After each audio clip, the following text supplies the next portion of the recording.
إن الحمد لله نحمده ونستعينه ونستغفره من يهدي الله فلا مضل له ومن يضلل فلا هادي له وأشهد أن لا إله إلا الله وحده لا شريك له وأشهد أن محمدا عبده ورسوله وما بعد إن أصدق حديث كتاب الله وأحسن الحديث هدي محمد صلى الله عليه وسلم وشر الأمور محدثاتها وكل محدثة بدعة وكل بدعة ضلالة وكل ضلالة في النار. அகிலங்களை படைத்து பரிபாலித்து இயக்குகின்ற அல்லாஹ் ஒருவனுக்கே புகழ் அனைத்தும் உரித்தாக. அவனுடைய வற்றா கருணையும் பேரன்பும் உலகத்திற்கோர் அருக்கொடை அன்னலம் பெருமகனார் நபிகள் நாயகம் ஸல்லல்லாஹு அலைஹி வஸல்லம் அவர்கள் மீதும் அவர்களை பின்பற்றி வாழ்ந்த உத்தம சத்திய சஹாபாக்கள் சஹாபிய பெண்மணிகள் மீதும் இங்கே அமர்ந்திருக்கக்கூடிய நம் அனைவர் மீதும் என்றென்றும் நின்று நிலவட்டுமாக என்று பிரார்த்தனை செய்தவனாக என்னுடைய உரையினை நான் ஆரம்பம் செய்கிறேன். அல்லாஹ்வுடைய மார்க்கமாகிய இந்த இஸ்லாமிய மார்க்கத்தை அதன் தூய்மையான வடிவில் அறிந்து கொள்வதற்காகவும் ஜும்மா என்னும் கடமையை நிறைவேற்றுவதற்காகவும் நாம் எல்லாம் இங்கே அமர்ந்திருக்கின்றோம். இந்த நேரத்தில் எனக்கு தரப்பட்ட தலைப்பு அல்லாஹுவின் விதியும் அல்லாஹுவின் உதவியும் என்கின்ற தலைப்பு தரப்பட்டிருக்கு. அல்லாஹ்வினுடைய உதவியை பொறுத்தவரை இரண்டு வகைகளில் அல்லாஹ்வின் உதவி இருக்கும். ஒன்று அல்லாஹ்வினுடைய நேரடியான உதவி. அந்த உதவி எப்படி இருக்கும்? மனிதர்களுடைய விதிகளுக்கு அப்பாற்பட்டு அந்த உதவி இருக்கும். மனிதனுடைய வாழ்க்கையில் எது நடக்கவே நடக்காது, எது சாத்தியமே இல்லை என்று சொல்கிறோமோ அந்த அடிப்படையில் அல்லாஹ் நேரடியாக உதவி செய்வான். இது ஒரு வகை. இரண்டாவது வகையான உதவி அல்லாஹ்வினுடைய மறைமுகமான உதவி. இந்த உதவி எப்படி இருக்கும்? மனிதர்களுடைய இயற்கை விதிகளுக்கு உட்பட்டு இருக்கும். மனிதனுக்கு என்ன நடக்கணுமோ அது நடந்து மறைமுகமான உதவியாக அல்லாஹ்வின் புறத்தில் இருந்து வரும். உதாரணத்துக்கு சொல்றதா இருந்தா, நாளைக்கு நமக்கு 1 லட்சம் ரூபாய் தேவைப்படுது. அல்லாஹ்வினுடைய நேரடியான உதவின்னு சொன்னா எப்படி வரும்?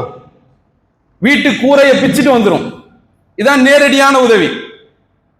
மறைமுகமான உதவின்னு சொன்னா மனிதர்களின் மூலமாக அல்லாஹ் ஏதோ ஒரு வகையில் அந்த பணத்தை நம் மீது நமக்கு வர செய்வான். இதுதான் அல்லாஹ்வினுடைய நேரடியான உதவியும் மறைமுகமான உதவி. நேரடியான உதவி யாருக்கு கிடைக்கும்? அல்லாஹ்வினுடைய நேரடியான உதவி அல்லாஹ் திருமறை குர்ஆனில் சொல்லக்கூடிய நபிமார்களுக்கும் நல்லடியார்களுக்கும் மட்டுமே அந்த உதவி கிடைக்கும். மனித விதிகளுக்கு அப்பாற்பட்டு உதவி கிடைக்கும் நபிமார்களுக்கு நல்லடியார்களுக்கு. மூசா அலைஹிஸ்ஸலாம் அவர்களுடைய வரலாற்றை நீங்கள் எடுத்து பாருங்கள். அல்லாஹ்வினுடைய விதிகளுக்கு அப்பாற்பட்டு மனிதர்களுடைய இயற்கை விதிகளுக்கு அப்பாற்பட்டு நேரடியான உதவி மூசா அலைஹிஸ்ஸலாம் அவர்களுக்கு அதிகமாக கிடைத்தது. பனு இஸ்ரவேலர் சமுதாயத்துக்கு தான் அல்லாஹ் அதிகமான நேரடியான உதவிகளை அல்லாஹ் கொடுத்தான். எப்படி கொடுக்கிறான்? அல்லாஹ் திருமறை குர்ஆன்ல ஏராளமான வசனங்களில் சொல்லி காட்டுறான். வௌஹைனா இலா மூசா, மூசாவுக்கு நாம் வஹி அறிவித்தோம், அனிலிரிப் பி அசாக்கல் ஹஜ்ர, பாறையின் மீது உங்கள் கைத்தடியை வைத்து அடியுங்கள் என்று நாம் மூசாவுக்கு கட்டளையிட்டோம். அதிலிருந்து 12 நீரூற்றுக்கள் பீரிட்டது. எந்த சமுதாயத்திற்கு? பனு இஸ்ரவேலர்கள் சமுதாயத்திற்கு தான் அல்லாஹ் அதிகமான அல்லாஹ்வினுடைய நேரடியான உதவி கிடைத்ததை நாம் பார்க்கிறோம். இன்னும் அல்லாஹ் என்ன சொல்றான்? நேரடியான உதவியை பற்றி சொல்லும் பொழுது வஅன்ஸல்னா அலைஹிம், அவர்கள் மீது நாம் இறக்கினோம் மன்ன வஸல்வா, சுகத்தினுடைய உணவை, மன்னு செல்வா என்கின்ற உணவை நாம் வானத்திலிருந்து அவர்களுக்கு அனுப்பினோம். நேரடியாக நாம் அவர்களுக்கு உதவி செய்தோம் என்று அல்லாஹ் திருமறை குர்ஆன்ல மூசா அலைஹிஸ்ஸலாம் அவர்களுடைய வரலாற்றை பற்றி சொல்லும் பொழுது அல்லாஹ் சொல்லி காட்டுறான். இன்னும் அல்லாஹ் சொல்றான், ஃபிரௌனுடைய சபையில் மூசா அலைஹிஸ்ஸலாம் அவர்கள் நிற்கக்கூடிய நேரத்தில் வல்கா அஸ்ஸாஹு, அவர் தன்னுடைய தடியை, தன்னுடைய கைத்தடியை போட்டார். ஃபைதா ஹிய ஸுபானும் முபீன், அது ஒரு பாம்பாக மாறியது. அப்ப அல்லாஹ்வினுடைய நேரடியான உதவி எப்படி இருக்கும்? கைத்தடி பாம்பாக மாறும். கைத்தடியை வைத்து கடலில் அடித்தால் கடல் இரண்டாக பிளக்கும். கைத்தடியை வைத்து அடித்தால் 12 நீரூற்றுக்கள் வெளிப்படும். மண்ணு செல்வா என்கின்ற உணவை அல்லாஹ் என்ன செய்வான்? வழங்குவான். இதுதான் அல்லாஹ்வினுடைய நேரடியான உதவி. இன்னும் மூசா அலைஹிஸ்ஸலாம் அவர்களை பற்றி அல்லாஹ் திருமறை குர்ஆன்ல சொல்லும் பொழுது, மூசா அலைஹிஸ்ஸலாம் அவர்களும் அவருடைய படையும் ஃபிரௌனுடைய படையிடத்திலே அவர்கள் மாட்டிக்கொண்ட போது, பின்னால் ஃபிரௌனுடைய படை, முன்னால் கடல், தப்பிக்க வழியே இல்லை என்ற ஒரு நிலையில் நிற்கும் பொழுது மூசாவுடைய சமுதாயம் சொன்னார்கள், கால அஸ்ஹாபு மூசா, மூசாவுடைய சமுதாயம் சொன்னது, இன்னால முத்ரகூன், மூசாவே நாம் வசமாக மாட்டிக்கொண்டோம், நாம் ஃபிரௌனிடத்தில் மாட்டிக்கொண்டோம் என்று சொன்னார்கள். மூசா அலைஹிஸ்ஸலாம் அவர்கள் சொன்னார்கள், கால கல்லா, இல்லை, அப்படி இல்லை, இன்ன மஅய ரப்பி, என்னிடத்திலே என்னுடைய இறைவன் இருக்கிறான், அவன் எனக்கு வழிகாட்டுவான் என்று மூசா அலைஹிஸ்ஸலாம் அவர்கள் சொன்னார்கள். தன்னுடைய கைத்தடியால் கடலில் அடிக்கிறார்கள், கடல் இரண்டாக பிளக்கிறது. இதுதான் அல்லாஹ்வுடைய நேரடியான உதவி, மனிதர்களுடைய விதிகளுக்கு அப்பாற்பட்டு நடக்கக்கூடிய உதவி. நீ நமக்கு அந்த உதவி கிடைக்குமா? கைத்தடியை போட்டா பாம்பாக நமக்கு மாறுமா? கைத்தடியை கடல்ல கொண்டு அடிச்சா கடல் இரண்டாக பிளக்குமா? பிளக்காது. அப்ப அல்லாஹ் சொல்லக்கூடிய நபிமார்களுக்கும் நல்லடியார்களுக்கும் மட்டும்தான் அல்லாஹ்வினுடைய நேரடியான உதவி கிடைத்தது. இப்ராஹிம் அலைஹிஸ்ஸலாம் அவர்களுக்கு கிடைத்தது, அல்லாஹ்வுடைய தூதருக்கு கிடைத்தது. எப்படி? அல்லாஹ்வுடைய தூதர் பத்ர் போர்க்களத்திற்கு முன்னால், ஒரு நாள் முன்னால் இரவில் அல்லாஹ்வுடைய தூதர் சுஜூதில் இருந்து பிரார்த்தனை செய்து கொண்டே இருக்கிறார்.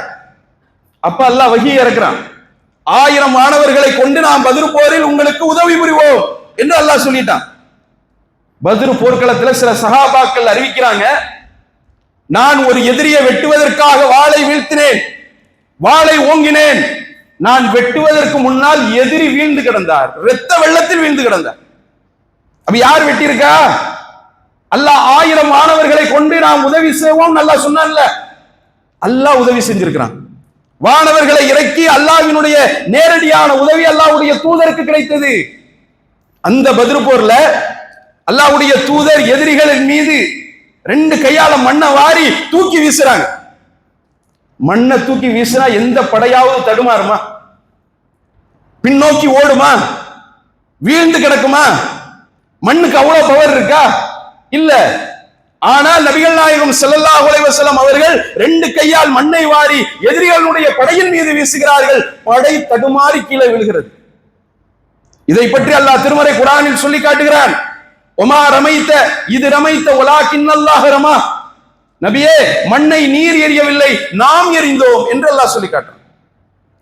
அப்ப அல்லாஹ் எறிந்ததுனாலதான் அந்த படை தடுமாறியது.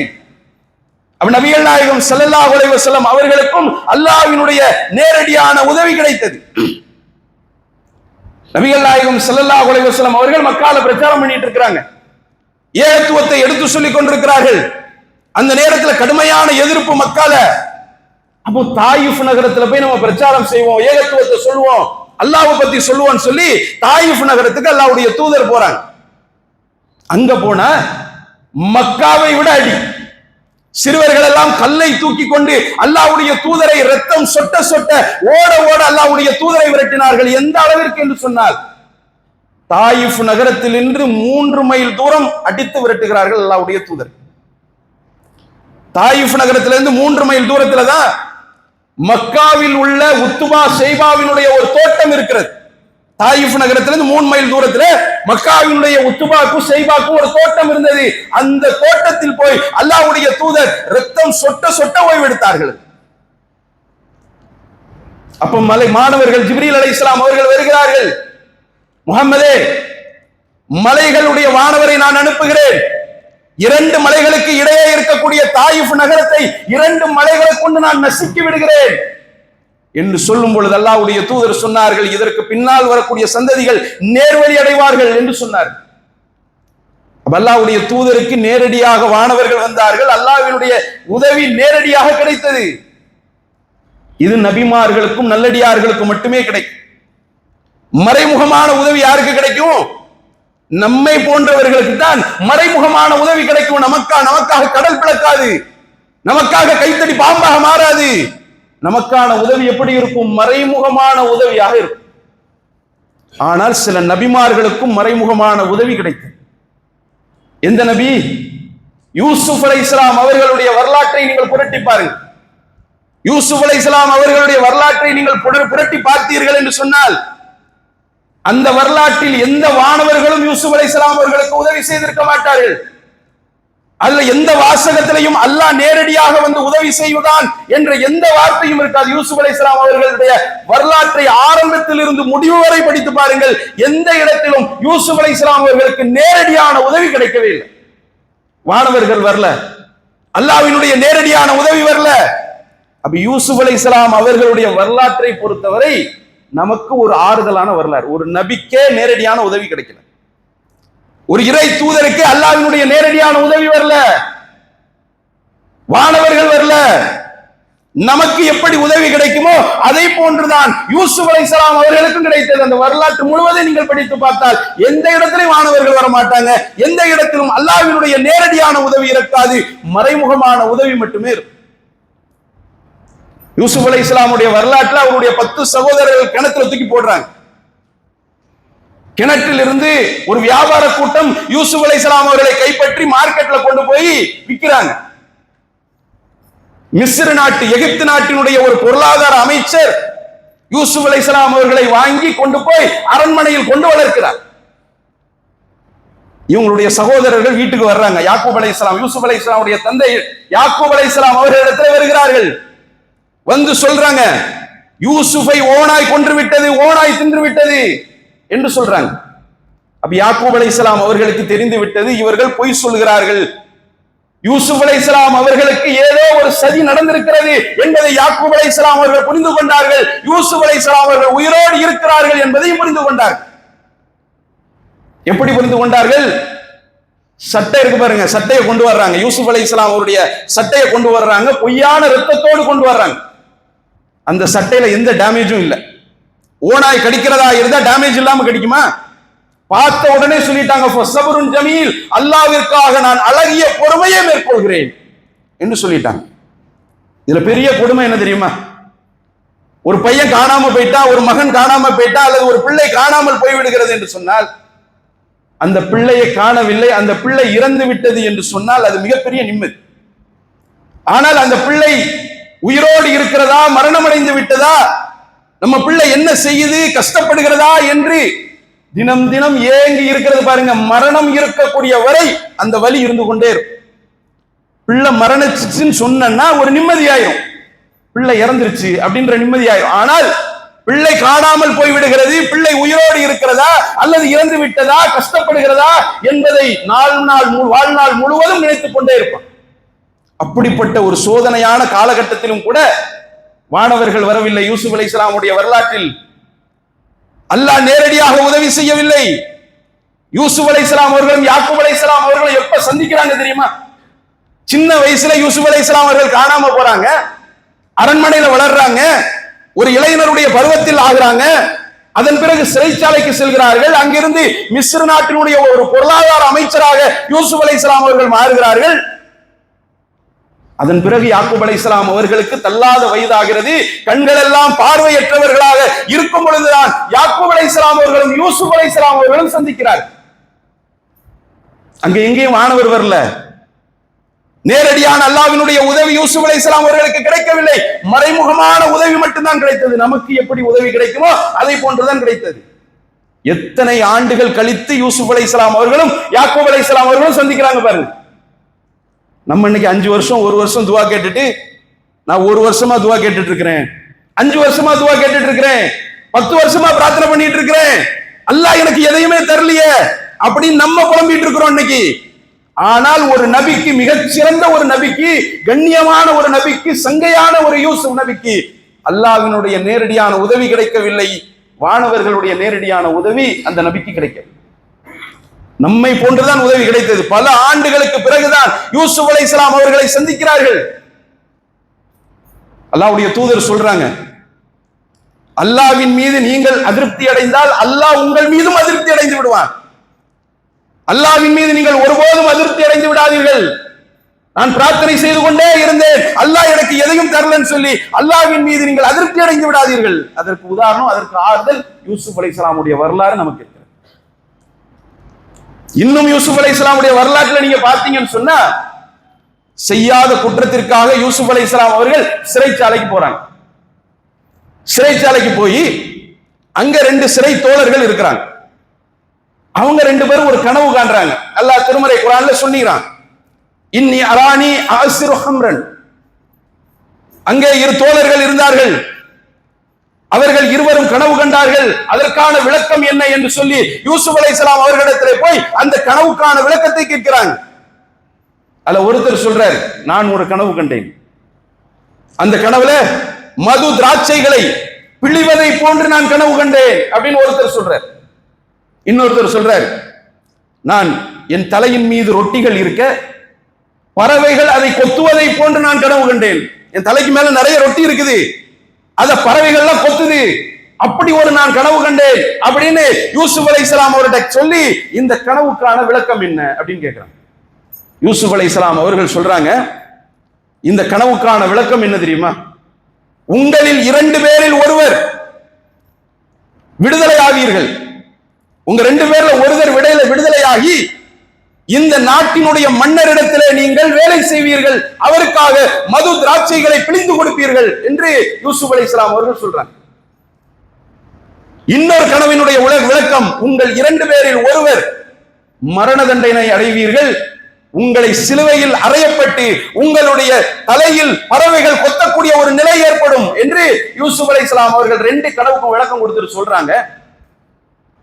இந்த இருவரில் யார் விடுதலை ஆவீர்களோ அவங்க மன்னர்ட்ட போய் என்ன பத்தி சொல்லுங்க. யூசுப் அலைஹிஸ்ஸலாம் அவர்கள் என்ன சொல்றாங்க, யார் விடுதலை ஆவீங்களோ அவங்க மன்னர்ட்ட போய் சொல்லுங்க, இப்படி யூசுப்னு ஒருவர் சிறையில இருக்கிறாரு, அவர் கனவுக்கு விளக்கம் கொடுப்பார் அப்படின்றத போய் சொல்லுங்க அப்படின்றாங்க. அல்லாஹ் திருமறை குர்ஆன்ல சொல்லி காட்டுறான், ஷைத்தான் மறக்கடித்து விட்டான். யாருக்கு? யார் விடுதலை ஆனாரோ அவர் மன்னத்தை போய் சொல்வதற்கு, யூசுஃபை பற்றி சொல்வதற்கு அல்லாஹ் மறக்கடித்து விட்டான். இதனால் பல ஆண்டுகள் யூசுப் சிறையில் இருந்தார். எவ்வளவு பெரிய சோதனை பாருங்க. அது சொல்லி இருந்தான்னா யூசுப் அலைஹிஸ்ஸலாம் அவர்கள் உடனே என்ன செஞ்சிருப்பாங்க? விடுதலை ஆகியிருப்பாங்க. இந்த சோதனையில் இருந்து காப்பாற்றுவதற்கு எந்த வானவரும் வரவில்லை, அல்லாஹ்வினுடைய நேரடியான உதவியும் வரவில்லை. மறைமுகமான உதவியை கொண்டே யூசுப் அலைஹிஸ்ஸலாம் அவர்களுக்கு அல்லாஹ் உதவி செய்து கொண்டே இருந்தான். பின்பு மன்னர் ஒரு கனவு காண்றார். மன்னர் என்ன கனவு காண்றாரு? 7 மெலிந்த மாடுகள் 7 கொழுத்த மாடுகளை தின்பதை போன்றும் பசுமையான 7 கதிர்களையும் காய்ந்து போன 7 கதிர்களையும் நான் கனவில் கண்டேன். இந்த கனவுக்கான விளக்கத்தை யார் சொல்வார் என்று மன்னர் கேட்கிறார். இது நீண்ட வரலாறு. இதுக்குள்ள போனோம்னு சொன்னா டாபிக்கே வேற மாதிரி மாறிடும். அதனால உரை நீண்டுங்கிறதுனால சுருக்கமா சொல்லிடுறேன். அப்ப அந்த மனிதர் விடுதலை ஆனார் பாருங்க, அவருக்கு யூசுஃபுடைய ஞாபகம் வருகிறது. யூசுப் அலைஹிஸ்ஸலாமுடைய ஞாபகம் வருகிறது. நம்மோடு சிறையில ஒருத்தர் இருந்தாரு, அவர் நமக்கு கனவுக்கான விளக்கத்தை சொன்னாரு, அவர்கிட்ட போய் நம்ம விளக்கம் கேட்போம்னு சொல்லி மன்னருடைய கனவிற்காக விளக்கம் கேட்டு போறார். யூசுப் அலைஹிஸ்ஸலாம் அவர்கள் அதற்கு விளக்கமும் சொல்லி அந்த விளக்கத்தை கொண்டு வந்து அந்த மனிதர் மன்னரிடத்துல போய் சொல்றாரு. மன்னர் சொல்றாரு, அந்த சிறையில் இருக்கக்கூடிய யூசுப் சிறையில இருக்கக்கூடிய ஆள் கிடையாது, அவர் அங்க கூட்டிட்டு வா, நான் பக்கத்திலே வச்சுக்கிறேன், என்னுடைய பெர்சனலா நான் அவரை வச்சுக்கிறேன், என்னுடைய அமைச்சரவையில் நான் அவரை வைத்துக் கொள்கிறேன் என்று சொல்லி யூசுப் அலைஹிஸ்ஸலாம் அவர்களை சிறையில் இருந்து கூப்பிடுறாங்க. கூப்பிடக்கூடிய நேரத்துல யூசுப் அலைஹிஸ்ஸலாம் அவர்கள் வர மறுக்கிறாங்க. அல்லாஹ்வுடைய தூதர் நபிகள் நாயகம் ஸல்லல்லாஹு அலைஹி வஸல்லம் அவர்கள் சொல்லி காட்டுறாங்க, ஒருவேளை யூசுஃபுடைய இடத்தில் நான் இருந்து, நான் சிறையில் இருந்து என்னை மன்னர் விடுதலையாக்குவதற்காக என்னை அழைத்தால் நான் யூசுப் அலைஹிஸ்ஸலாம் அவர்கள் மாதிரி வராமல் இருக்க மாட்டேன், உடனடியாக நான் விடுதலையாகி இருப்பேன். அல்லாஹ்வுடைய தூதர் சொல்றாங்க. எப்படி சொல்றாங்க? யூசுஃப மாதிரி நான் சிறையில இருந்து எனக்கு மன்னர் விடுதலை அளித்தால் நான் என்ன செய்வேன்? உடனடியாக சிறையிலிருந்து வெளியே வந்திருப்பேன். யூசுப் அலைஹிஸ்ஸலாம் அவர்கள் மாதிரி நான் உட்கார்ந்திருக்க மாட்டேன். ஏன் யூசுப் அலைஹிஸ்ஸலாம் அவர்கள் வரமாட்டேன்னாங்க?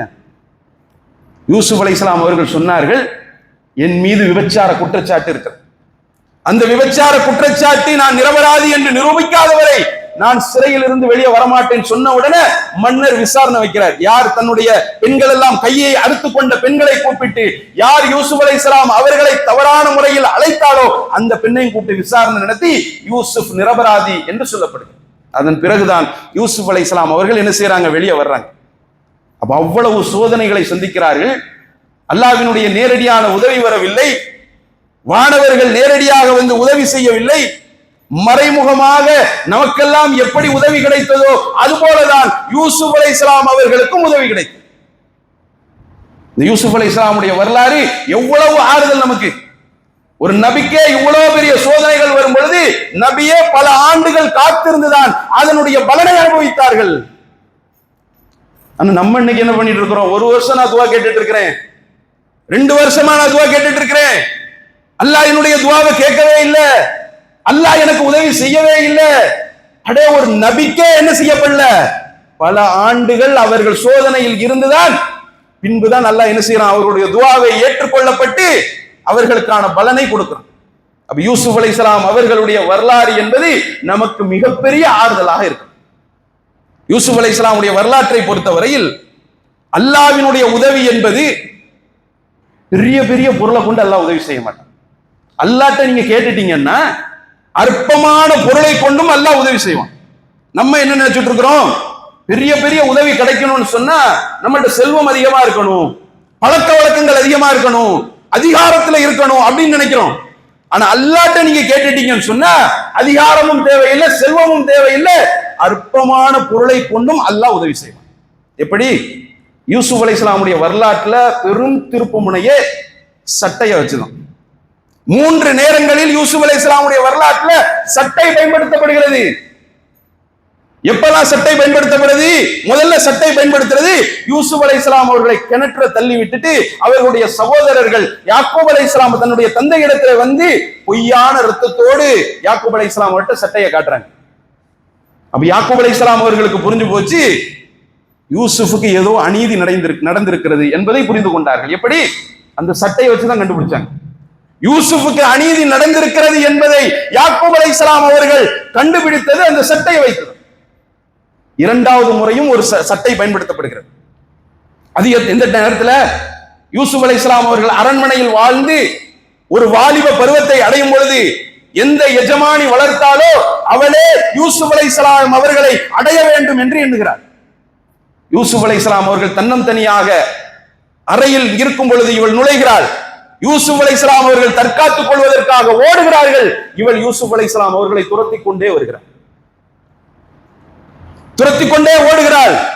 ஒரு கட்டத்தில் யூசுப் அலைஹிஸ்ஸலாமுடைய சட்டையை பிடிச்சு பின்னால இருந்து இழுக்கிறார், பின்னால் இருந்து சட்டை கிழிந்து விடுகிறது.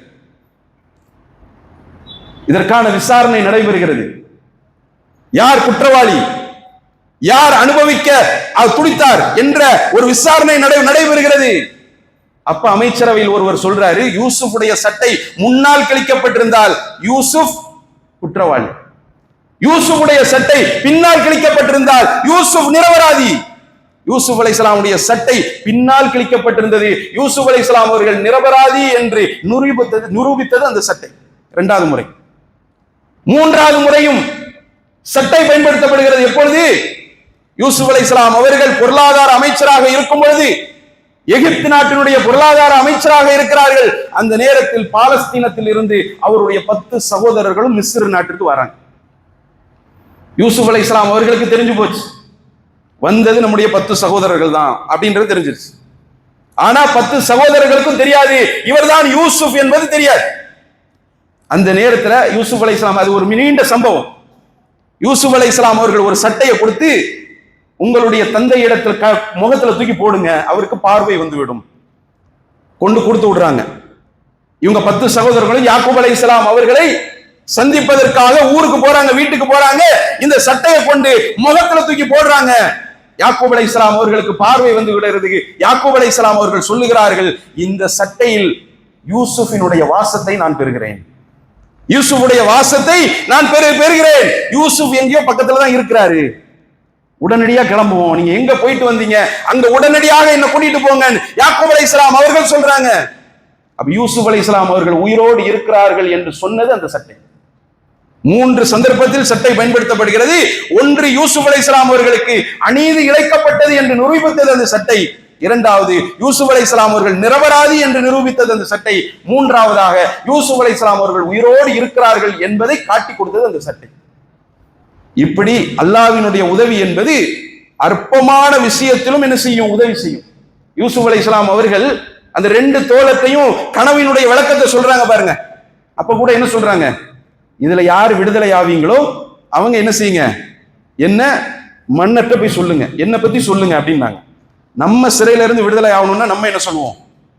எம்எல்ஏ வேணும், எம்பி வேணும், முதலமைச்சர் வேணும், பிரதமர் வேணும், விடுதலை ஆகணும்னா பெரிய பெரிய அதிகாரிகளை பார்க்கணும் என்று நாம் நினைப்போம். ஆனால் யூசுப் அலைஹிஸ்ஸலாம் அவர்கள் அல்லாஹ்வின் மீது நம்பிக்கை வைத்திருந்தார்கள். அற்ப பொருளை கொண்டு அல்லாஹ் உதவி செய்வான்.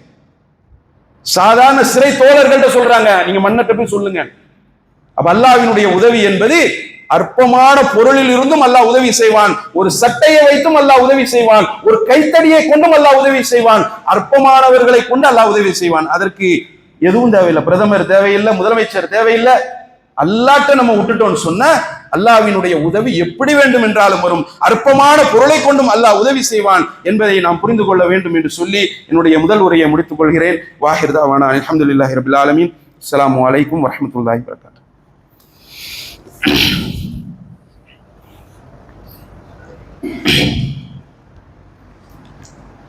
முதல் உரையில் அல்லாஹ்வினுடைய உதவி எப்படி இருக்கும் என்பதை நாம் பார்த்தோம்.